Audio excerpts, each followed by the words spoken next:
Hello YouTube, it's your friendly Gruppeteer, and I am back again, and I am better than ever. Thank you all so much for 200 wonderful little duckling subscribers.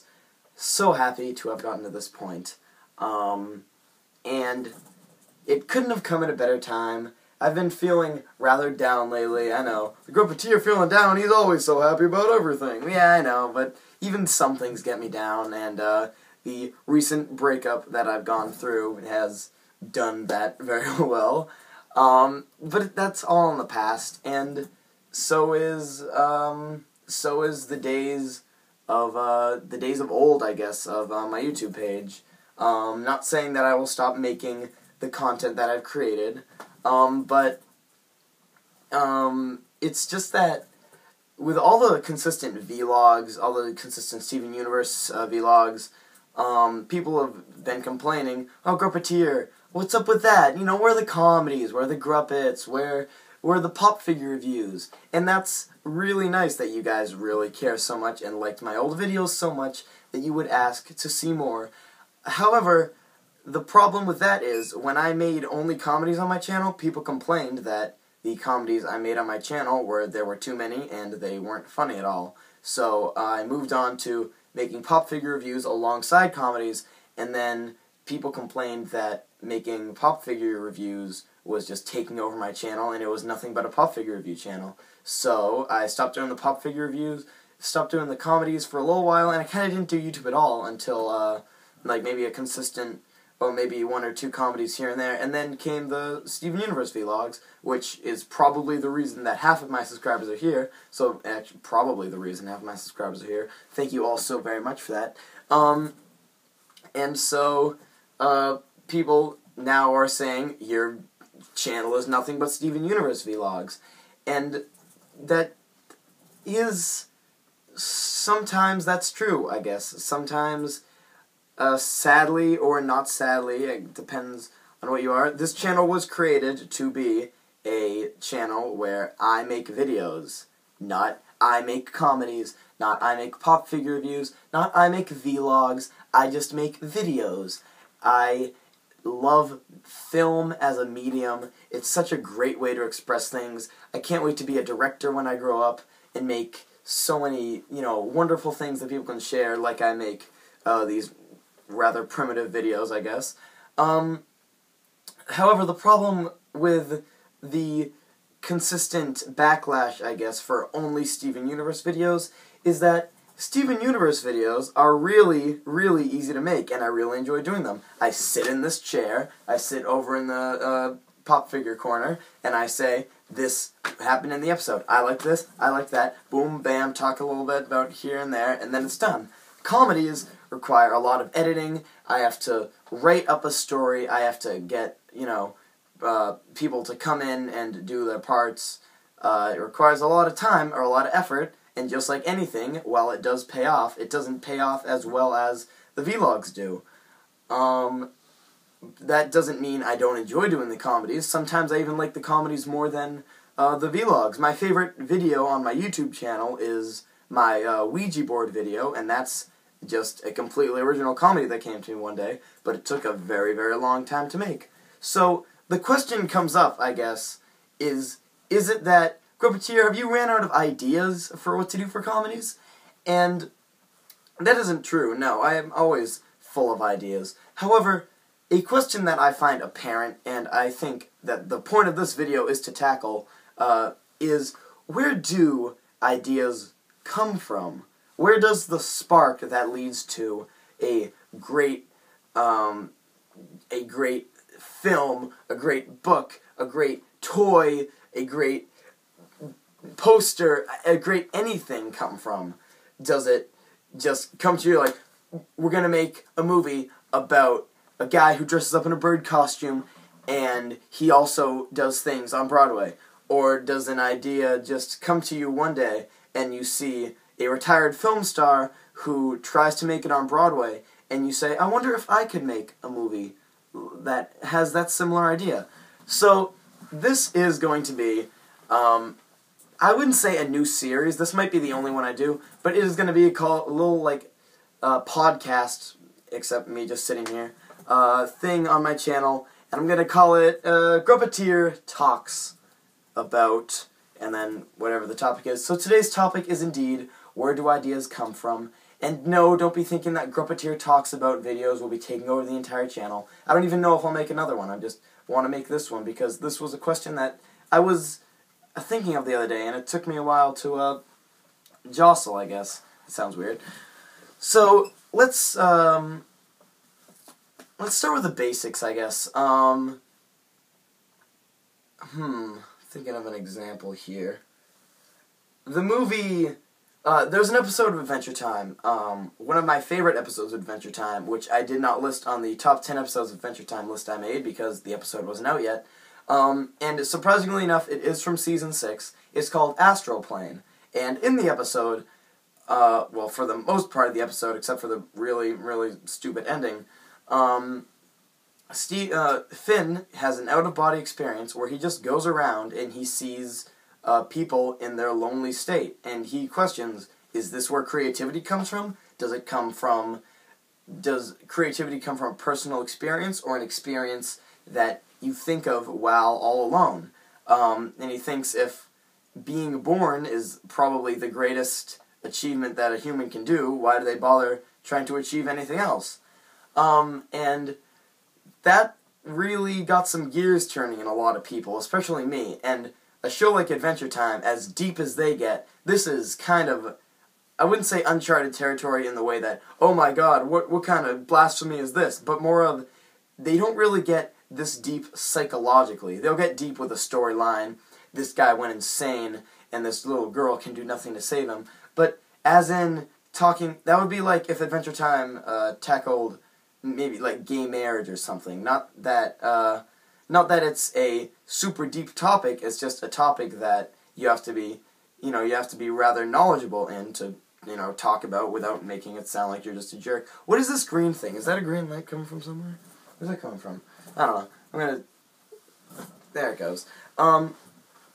So this idea came to me. Does an idea come from a personal experience? Does an idea just come from you out of the blue?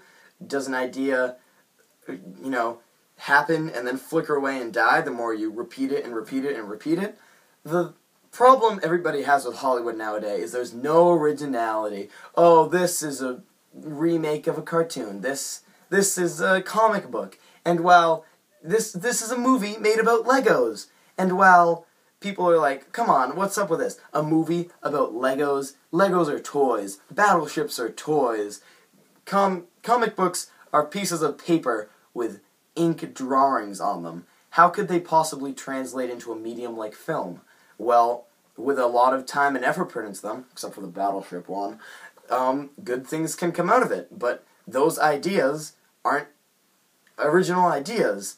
They're ideas, and you see something, and you want to put your focus into that. You want to make it the best you can. You have ideas, but those ideas are influenced by by the actions of others. If I wanted to make an entire movie about something as simple as this bed sheet, or this bunk bed that I have right here, which nobody else sleeps in, except me, and I wanted to make a movie about this bunk bed here, how silly would that sound? How dumb would that sound? It's a movie about a bunk bed. What's going to happen? What if the movie about the bunk bed turned out to be a really, really well-made movie, but only because I invested a lot of time, I invested a lot of effort into it? The Nostalgia Critic said this once, and I'll say it again. The more passion you put into a project because you enjoy it, isn't made for other people's viewing pleasure. It's made for your own viewing pleasure. So if you find that you made this product that you hold so deeply to your heart so crappy, then you're not only letting other people down, you're letting yourself down. You grew up with this subject. And so that's just kind of the way some ideas come to be. And some ideas come to be and they just, like, some concepts come to be and they're just never good. Some concepts come to be, and after a consistent while of rehashing the idea, it doesn't really click anymore. It's not as amazing. And what I bring up for this, as controversial as it may be, is the band, the Red Hot Chili Peppers, which many will either consider an amazing band or a horrible band? I will go with the latter. I do not think they are a good band. However, they were not always a bad band. Their first two albums, their self-titled first album and their second album, Uplift Mofo Party Plan, are incredible records, and as a music critic, I recommend you listen to them. They're great. They show great, fresh, raw creativity, and while, no, it's not as amazing now as it is back then, because so many bands have seen what they've done and, redone the formula, they're just really interesting records and really good records to listen to. However, with this fame and this publicity, you start to... those problems that you had that gave you the inspiration to write about these subjects in the first place is gone.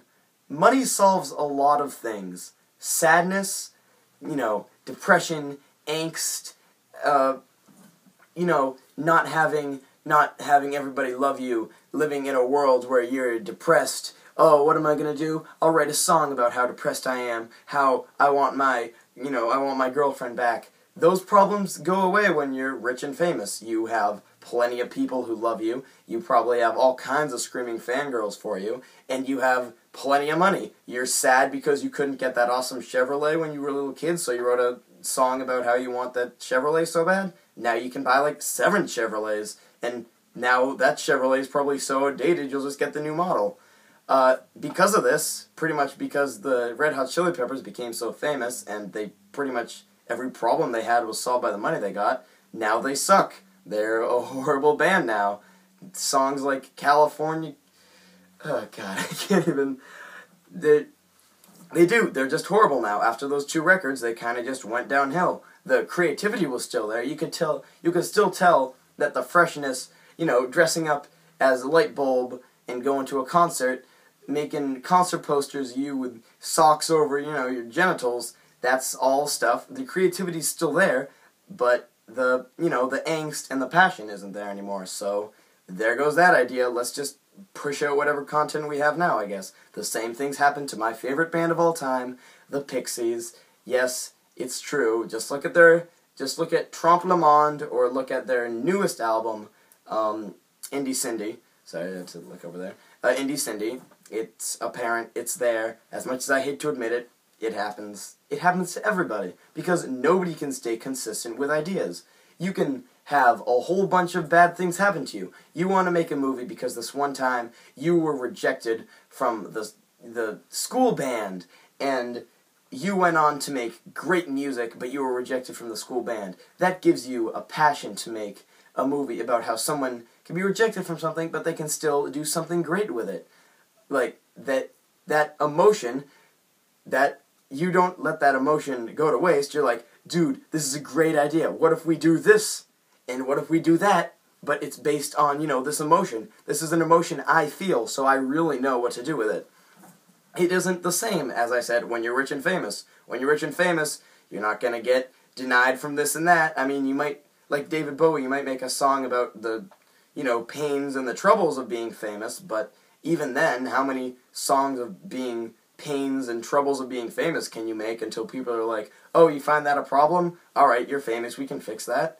It just happens like that. So, in the end, in a wraparound way of saying it, ideas can come from anywhere, but the best ones, I guess, are the ones that you put your ideas in. And I bring this back to my videos in the first place. When I first made my first video, the Carfax Please, I didn't make that video because I wanted to be a YouTube viral sensation. I didn't make it because everybody was making videos. I didn't even make it because I thought my puppeteering skills were so great I could be the cream of the next Jim Henson or something like that. I made it because I thought that was funny. A guy goes into a car dealership and the car dealer has no idea what he's talking about. That's still really funny to me to this day, as amateur as it is looking back at it now.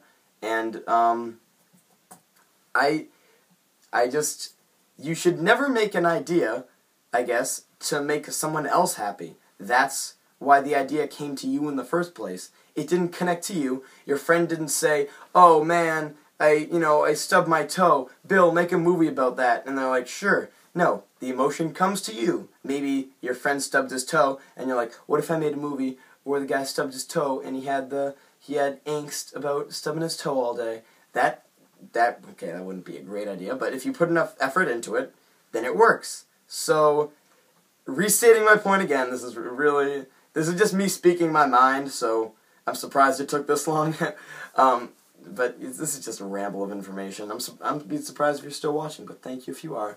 So, in the end, an idea shouldn't really matter that much unless you really want to do it. You should never make anything unless you yourself are pleased with it. If you're not pleased with it, don't be making things to make other people happy. Make things that you're proud of, you think will make you happy, and not in a selfish way. Don't go around, not giving money to, homeless people because you want to use that money to buy a new Xbox or something. I'm not saying anything like that, but you should always try to make yourself happy with the content you've created before you try to make other people happy with the content you've created. So, as dysfunctional as this video may have been, and as dumb as I may sound in the end, looking back at this, thank you all so much for 200 wonderful subscribers. I guess I'll see you at 300, 400, even 1,000,000 maybe? I don't know. But I hope I do. Thank you all for the amazing journey, and never forget where that spark of your imagination came from.